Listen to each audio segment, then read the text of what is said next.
This was awesome, and it really makes you think. And Brit, we'll just start with you, because what was the inspiration to take this topic and tell us about it?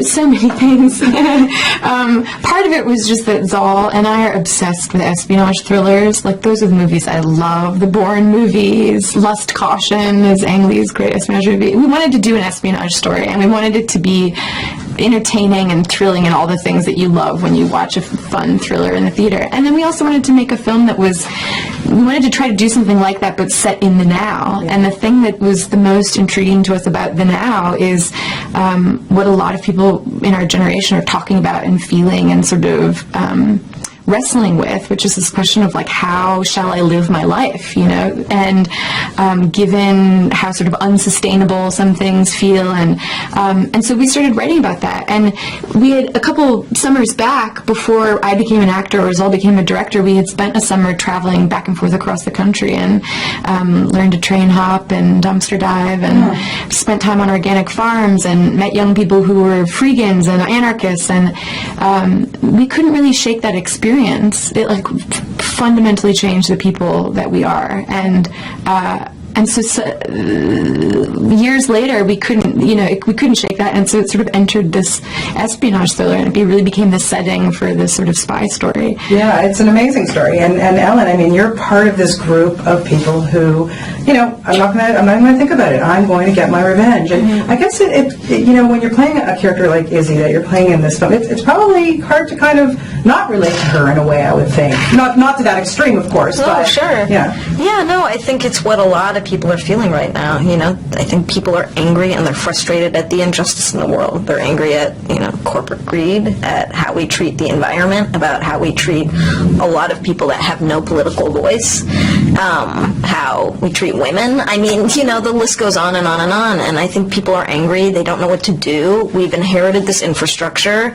You feel sort of controlled and suffocated by the way that the system is. It's like hard to create, movement, really, because of, whether it's the amount of money in politics or the control, that the fossil fuel industry has, or what have you.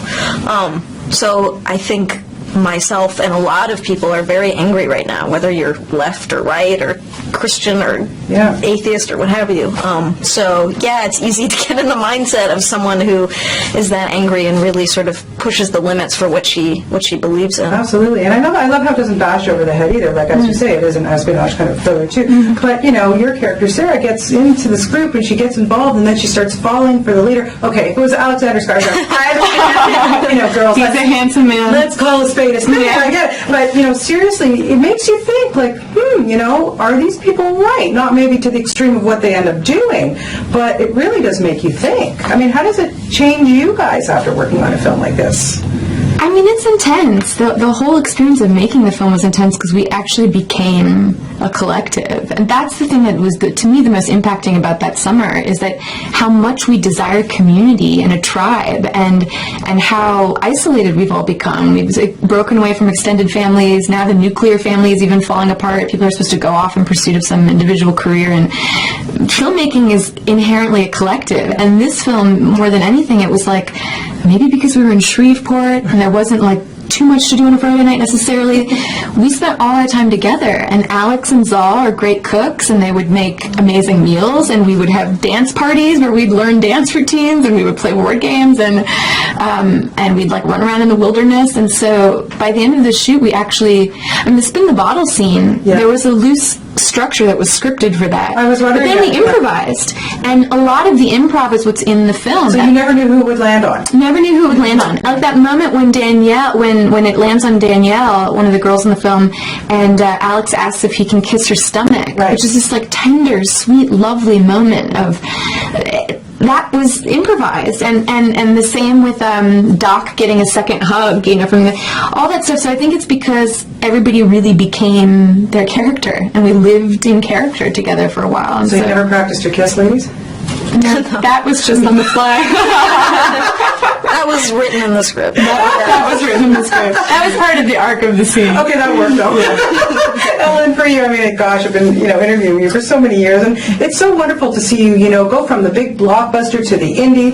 What, is there something that you prefer? Do you, when you look at a script and you're like, what makes you want to take on a role? Yeah, I think it's often, I feel like I've been very fortunate, I feel like there's not an incredible amount of roles written for young women that necessarily appeal to me, or that I imagine you will attest to this as well, and I've just been incredibly fortunate that things have rolled along that I felt excited about playing and have felt honest and true, and